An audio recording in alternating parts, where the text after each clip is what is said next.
This is Joel at Adventure for Life. I've done several addendums in the past to videos, but in this case, I'm going to be doing a preamble.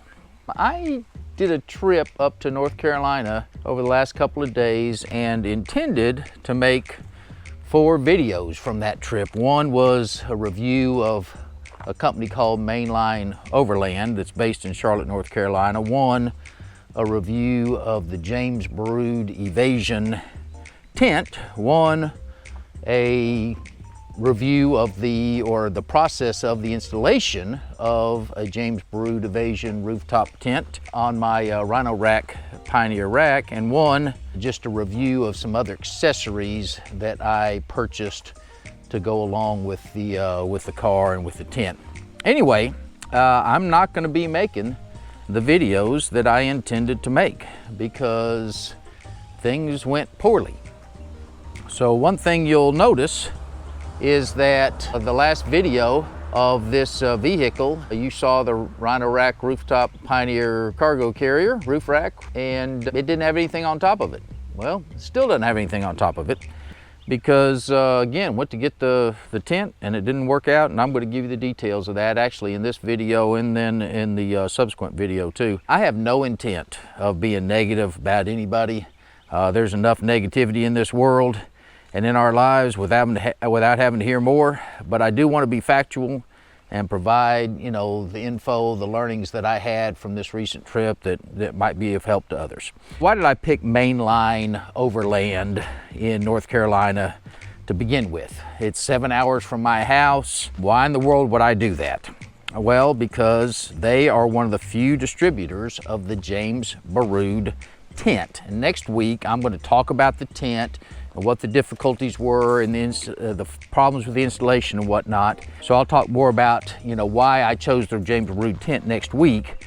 But in this case, I'm going to talk about Mainline Overland. And, you know, so it turns out that Baroud doesn't have many distributors in the U.S. The tent's manufactured in Portugal, but they did have one in Atlanta. They had one in the Dallas area. They had one, I'm sure they had some in Florida.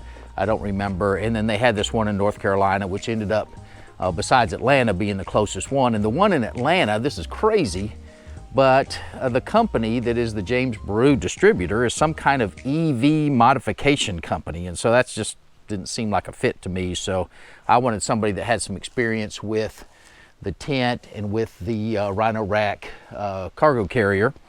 And so that's why I chose Mainline. They had good reviews online for the most part. They had, you know, they seemed to either have 5s or 1s. So some people had good experiences and other people had poor, and unfortunately mine was in the latter category. I called them initially, got some good service up front. Unfortunately, after they got my money, because I had to put down a, you know, full payment to get the tent delivered, they became unresponsive. It was to the point where I ended up having to talk to their customer service manager, who is not located in North Carolina.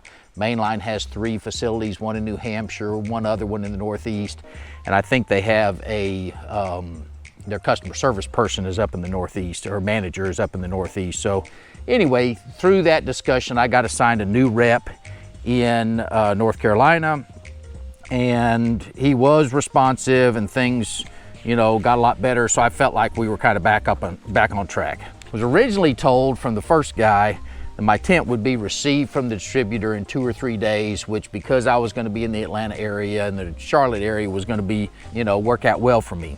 Turns out instead of 2 to 3 days, it took 2 to 3 weeks for it to show up.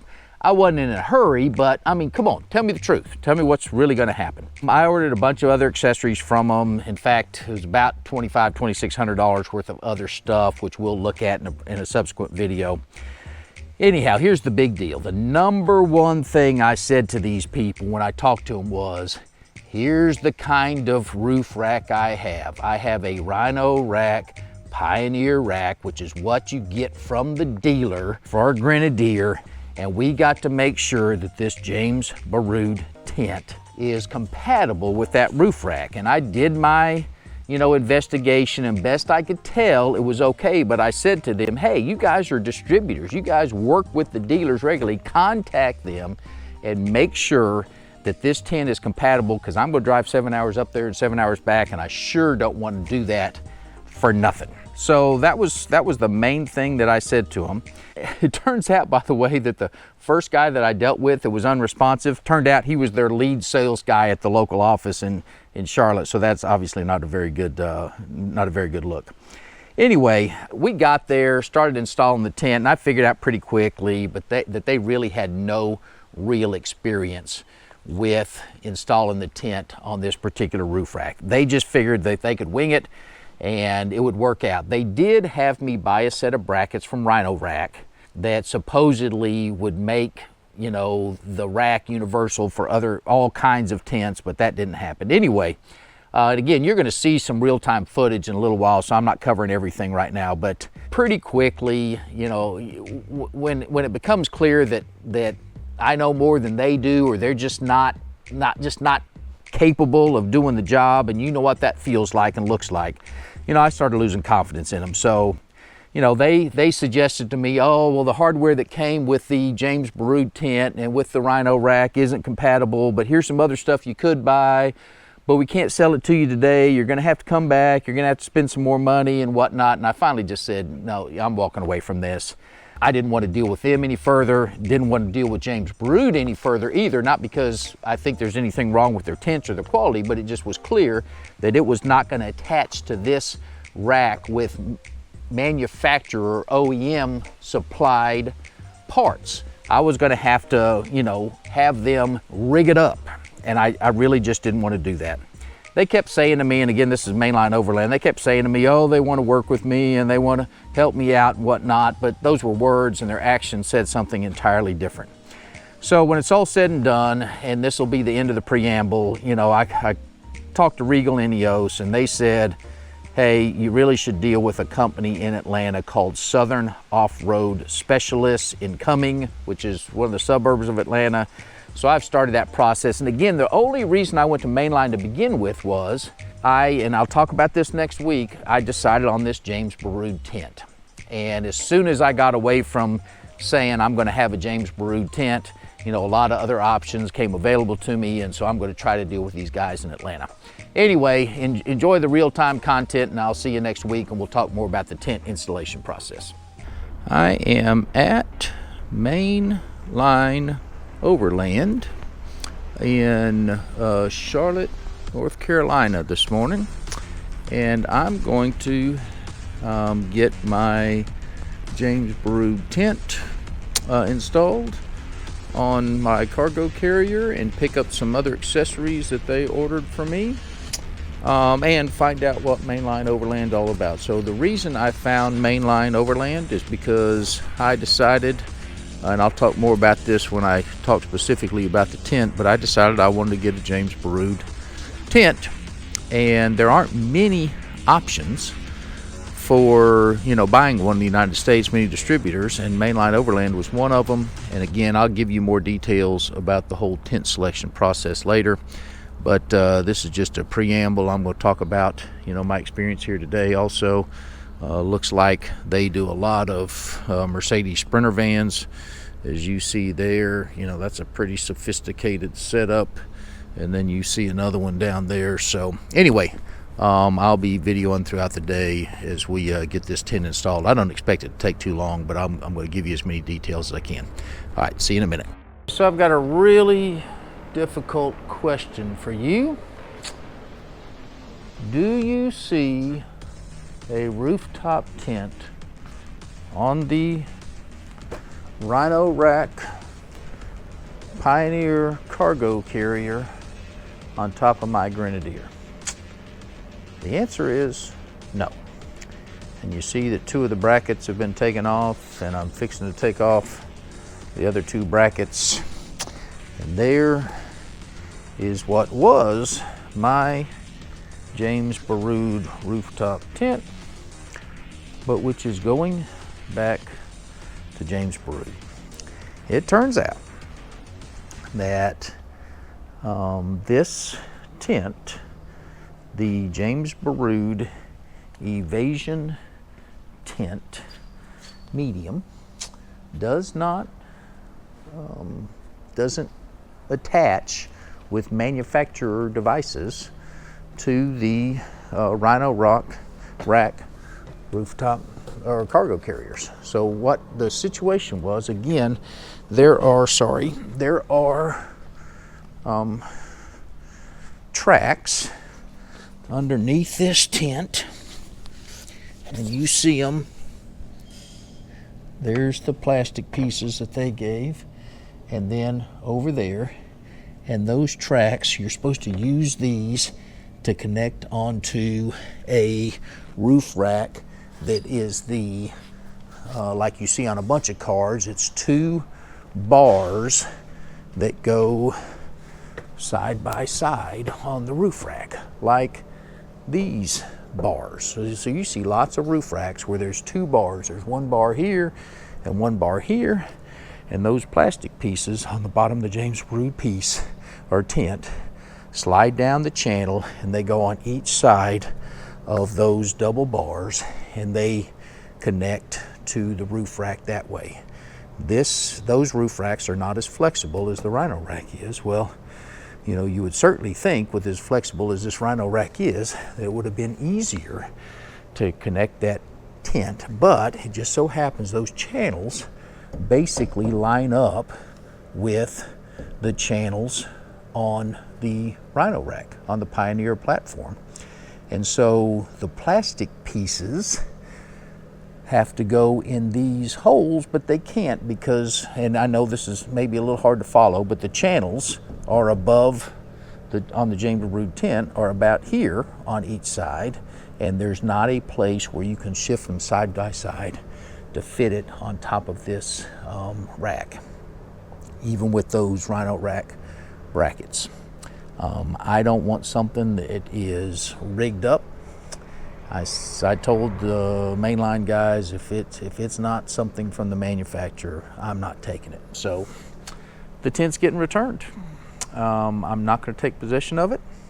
I'm going to punt. I'm going to do a little bit more research. I thought that I had done my research and had asked the guys here to do their research, and both of us thought we had done enough to verify that it works. But after talking to the James Baroud people, without, you know, again, rigging something up, fabricating something up, it just doesn't fit. And I don't trust that. I don't want to do that. And so the whole James Baroud rooftop tent on top of a Pioneer or Rhino-Rack Pioneer cargo rack on top of a Grenadier is a fail. Unless you want to rig it up, do not buy one. So they're going to charge me a restocking fee. I believe I'm going to split that cost with the guys here since they had a hand in this, and I'm going to do another later video of the ancillary equipment I got, and we will just take it from there. So I'll finish this up later, but James Baroud and Rhino-Rack Pioneer Rack together are a fail. Yeah, so here I am at the end of the day at Mainline Overland. It's about 1 o'clock. I got here at 9 a.m. this morning. You know, every adventure starts with high hopes. And today was no different than that, actually yesterday when I left. And when it's all said and done, one of the main questions I asked these guys before I drove up here was, I said, I'm going to drive 6.5 hours to get there. And I've got to be 100% sure that that tent will hook to my Rhino-Rack Pioneer rack, and that you know, there's no questions, because I'm driving 7 hours there and 7 hours back, whatever it is. And they assured me that was the case. Turns out they had the wrong brackets. Supposedly they have some other brackets that will work that James Baroud has, but you know, at this point I've lost confidence. And so again, adventures start with high hopes, and this was an absolute fail. I don't imagine, from what I could tell, these people do lots of business and probably do some things well, but this whole transaction has been a disaster from my standpoint. They're going to charge me a restocking fee for the tent. They're not going to give me any help on that whatsoever. And so, you know, I'll not ever be back here and do business with these guys again.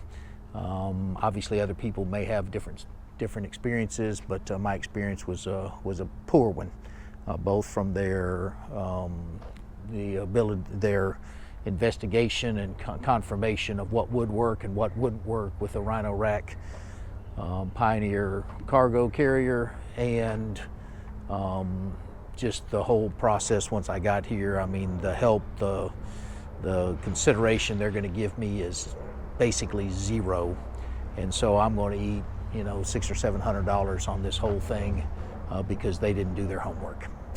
That's the way life goes.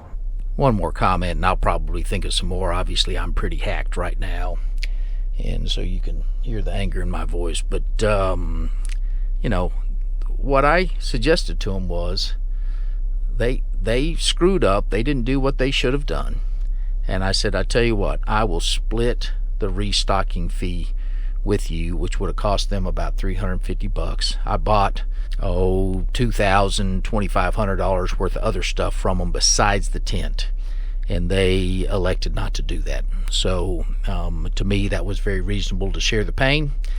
They were unwilling to do it, and so that's all it is. Anyway, next week I'll be on top of the roof rack with a bunch of accessories, the other accessories I bought, and kind of show you how I'm going to position those and whatnot, and see how that goes. All right, see you next week. Bye bye.